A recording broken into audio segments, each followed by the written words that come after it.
beautiful autumn day, while I was taking a stroll through a park in Japan, I caught sight of the snowy top of a mountain peeking up above the trees. I climbed up onto a stone pagoda to get a better look. "That's Mount Fujiyama, the most famous mountain in Japan," said a voice. I turned to see a young deer watching me. He had big eyes, little antlers, and a brown coat which blended perfectly with the autumn leaves. He told me his name was Toshiro and asked me if I wanted to play a game. "Sure," I said. "What shall we play?" "Follow me," said Toshiro. He turned and bounced off through the woods, making sure only to land on the sunny spots. I followed him, leaping from one sunny patch to another. It was a lot of fun. Suddenly, as Toshiro burst into a small clearing surrounding an ornamental pond, he stopped running and shook his head from side to side. "What happened?" I asked as I caught up to him. "I don't know," he said.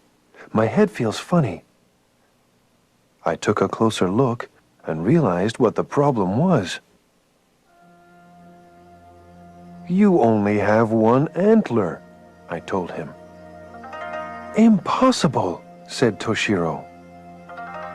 And even when I spotted an antler lying in the grass, he still wasn't convinced. He ran to the edge of the pond to look at his reflection in the water. "Oh no," he said. "What am I going to do?" A big tear splashed into the pond, making Toshiro's reflection go all ripply. I tried to make him feel better.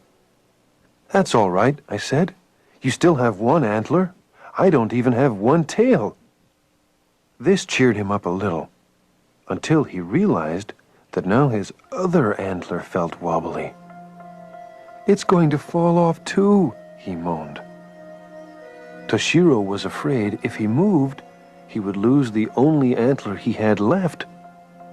So he stood very, very still. I was afraid he was going to just stand there all day. So I said, "Why don't we glue your antler back on?" Toshiro thought that was a great idea, until we heard someone in the bushes.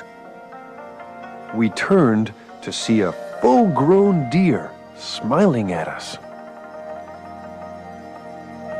"Oto-san," said Toshiro, which means father in Japanese. His father stepped into the clearing. Toshiro's eyes widened in amazement. "You've lost one of your antlers too," he told his father.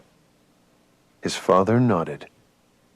"Yes, but it's nothing to be unhappy about, Toshiro," he said. "Every year you will lose both of your antlers, and they will grow back, just as mine do." "Yahoo!" yelled Toshiro, overjoyed by the news. "I want to show my mother." He bounded across the clearing and into the forest with his father at his side. They called for me to follow.